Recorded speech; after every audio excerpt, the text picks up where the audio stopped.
की घटना पर देश गुस्से में है। वीडियो के वायरल होने के बाद देश में एक बार फिर पुरानी बहस शुरू हो गई है कि आखिर देश की महिलाएं कितनी सुरक्षित है और पुलिस प्रशासन कितना सतर्क।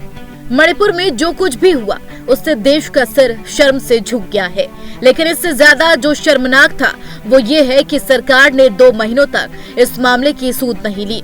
भीड़ द्वारा पुलिस से छुड़ाने जाने के बावजूद पुलिस ने भी इतने समय तक कोई एक्शन नहीं लिया। हालांकि अब आरोपी पकड़े जा रहे हैं। पुलिस अब तक 5 आरोपियों को गिरफ्तार कर चुकी है और उनके खिलाफ सख्त कार्रवाई का आश्वासन भी दिया जा रहा है।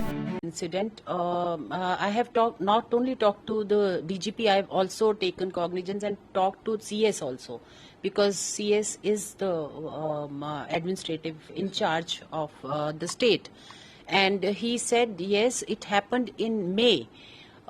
Though the video had come yesterday only in light, but in May, and they are working on arresting all those perpetrators, and one of the main accused is been arrested. So I stressed on giving me report within 24 hours, and they said that they are sending in 24 hours. लेकिन हर बार की तरह अब इस मुद्दे पर भी सियासत शुरू हो गई है। सत्ता पक्ष और विपक्ष का एक दूसरे पर वार पलटवार का अंतहीन दौर शुरू हो गया है। विपक्ष संसद में पीएम का बयान मांग रहा है और इस मुद्दे पर असीमित बहस करवाने पर हंगामा कर रहा है। वही बीजेपी चर्चा पर तो सहमति तो जता रही है, लेकिन उसका कहना है कि सदन में और भी मुद्दे हैं जिन पर चर्चा होना जरूरी है। जो महिलाओं के साथ व्यवहार हुआ वो पुलिस से छीन के लेके गए, उनके बेटे को भाई को मार दिया गया, पति को मार दिया गया। इन सवालों का जवाब हम सदन में चाहते हैं। आप आकर हमारे सदन में, अगर आप डरते नहीं हैं, आपका 56 का सीना है, तो इन सवालों का जो जवाब है सदन के भीतर देना सत्ता पक्ष वालों का कर्तव्य बनता है। मुझे लगता है चर्चा के प्रति विपक्ष गंभीर नहीं है, क्योंकि सरकार तो चाहती है कि मणिपुर के मुद्दे पर चर्चा होनी चाहिए। और स्वयं हमारे प्रधानमंत्री जी ने भी कहा है कि जिस प्रकार की घटना हुई है पूरा राष्ट्र शर्मसार हुआ है, और यहाँ तक कि उन्होंने ये भी कहा है कि कठोर से कठोर कार्रवाई की जाएगी। अब इसके बावजूद चर्चा नहीं कर रहे हैं लोग। लेकिन विपक्ष मानने को तैयार नहीं है। वो लगातार मणिपुर को लेकर बीजेपी पर हमला बोल रहा है और सरकार की नाकामी पर जोरदार प्रहार कर रहा।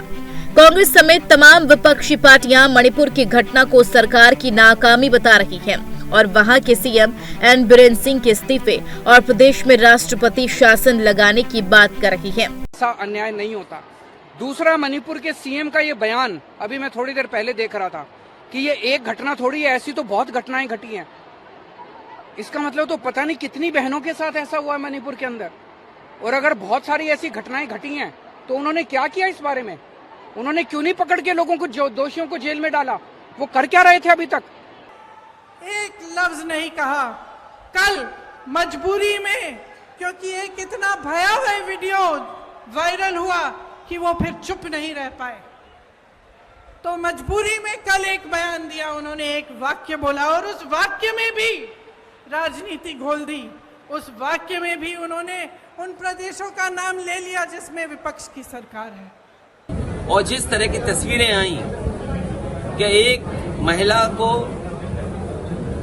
जिस तरीके से घुमाया गया, और एक नहीं 2 महिलाएं थी, और उसके बाद मुख्यमंत्री का ये कहना कि ये घटना कोई एक अकेली घटना नहीं, ऐसी और घटनाएं हुई हैं। इससे ज्यादा शर्मनाक, इससे ज्यादा हमारे संस्कृति पर धब्बा लगने की बात कोई नहीं हो सकती, जो भारतीय जनता पार्टी के मुख्यमंत्री और देश के प्रधानमंत्री और देश के होम मिनिस्टर इस बात को देख रहे हो। आज अगर आप देखें तो हम सभी के लिए आज शर्म का दिन है कि ऐसी घटना हमारे देश में घटी है। मैं तो यही कहूंगा कि वहाँ राजधर्म का पालन हो, लेकिन इसके भी आगे जाके राष्ट्रपति की राजवट, प्रेसिडेंट्स रूल लगाया जाए और वहाँ के मुख्यमंत्री की जो सरकार है उसे बर्खास्त की जाए। उधर देर से ही सही, लेकिन राज्य सरकार इस मामले में एक्शन मोड में आ चुकी है और आरोपियों पर ताबड़तोड़ कार्रवाई करके उनकी गिरफ्तारियां कर रही है। पुलिस ने अब तक 5 आरोपी पकड़ लिए हैं, लेकिन विपक्ष के हमलों पर अब बीजेपी ने राजस्थान और बंगाल की महिलाओं का मुद्दा उठा दिया है। राजस्थान के मंत्री राजेंद्र गुढ़ा के बयान के बाद बीजेपी ने कांग्रेस को आड़े हाथों लिया है। केंद्रीय मंत्री स्मृति ईरानी का कहना है कि राज्य के एक मंत्री जब अपनी सरकार पर सवाल उठाते हैं तो पार्टी उन्हें बर्खास्त कर देती है। कांग्रेस महिलाओं के खिलाफ अत्याचार की सच्चाई नहीं सुनना चाहती है।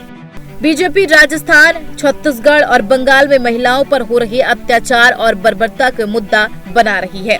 बीजेपी का कहना है कि वहां भी इस तरह की हिंसा हो रही है, महिलाओं के साथ अश्लील हरकतें हो रही है, लेकिन वहां की सरकारें चुप हैं। is not only sensitive but has implications with regards to national security is known to opposition leaders. However, opposition leaders did not want to discuss the issue on the floor of the parliament. What has been extremely alarming is that yesterday from the state of Rajasthan, a minister spoke up against crime against women in Rajasthan. He was unceremoniously dismissed by the Congress party. Equally shocking is a video which is now going viral on the internet, emanating from the state of West Bengal, a district called Malda, where 2 Dalit women are being mercilessly beaten and stripped. My position is this. The Congress did not want to hear the truth about atrocities against women in the state of Rajasthan. BJP Bengal में पंचायत चुनाव में महिला के साथ हुई अश्लीलता पर भड़की हुई है और तमाम कांग्रेस से शासित राज्यों के आंकड़े गिना रही है। सब गन लेके, बॉम्ब लेके गया, महिला को सामने खड़ा करके उसको बंदूक देके, सर पे बंदूक लगा के उसको नेकेट किया, उसका अत्याचार किया। तो उसका कोई जांच नहीं होगा, उसके लिए हम लोग कुछ नहीं बोलेंगे। कालियागंज में पंचायत चुनाव के पहले एक दलित महिला, राजवंशी महिला को उसको अत्याचार करके उसको खून कर दिया, उसको खींचते खींचते पुलिस लेके जा रहे हैं, वो भी वीडियो आपके सामने आए हैं। ये वीडियो जब वायरल होता है तब हम लोग बात करेंगे। अभी कांग्रेस भी अभी ममता बनर्जी के साथ जुड़े हुए हैं। इंडिया नाम से भारत का नाम दिया, इंडिया दिया। क्या सोनिया गांधी क्यों चुप है? प्रियंका गांधी क्यों चुप है? क्योंकि ममता बनर्जी को साथ उन्होंने दिया है। हमने सदनों में कहा कि हम चर्चा के लिए तैयार हैं, लेकिन विपक्ष चर्चा से भागना चाह रहा है। क्या मजबूरी है विपक्ष की? वो चर्चा से भागना चाहता है क्योंकि विपक्ष के राज्यों में कुछ ऐसे कारनामे हैं। अगर मैं आज केवल एक राज्य को बताना चाहूंगा, राजस्थान में महिलाओं पर अपराध की सबसे ज्यादा घटनाएं हुई। अगर कुल मिलाकर देखा जाए तो पिछले 54 महीने में 10 लाख से ज्यादा आपराधिक मुकदमे दर्ज किए गए। क्या राजस्थान में जो महिलाओं के खिलाफ अत्याचार, बलात्कार हो रहा है, क्या उसको लेकर सोनिया गांधी जी, राहुल गांधी और विपक्ष क्या मूक दर्शक बनकर बैठा रहेगा? 3 दिन पहले जो मुख्यमंत्री जी का गृह जिला है, एक महिला के साथ बलात्कार होता है, गैंगरेप होता है और वो कई जगह घूमती रहती है अपनी सुरक्षा की गुहार के लिए और मुख्यमंत्री जी को शर्म ही नहीं आती है। मुख्यमंत्री जी उसको कवर अप करने के लिए मैं कह रहा हूं, संवेदनाएं समाप्त हो गई है मुख्यमंत्री जी में।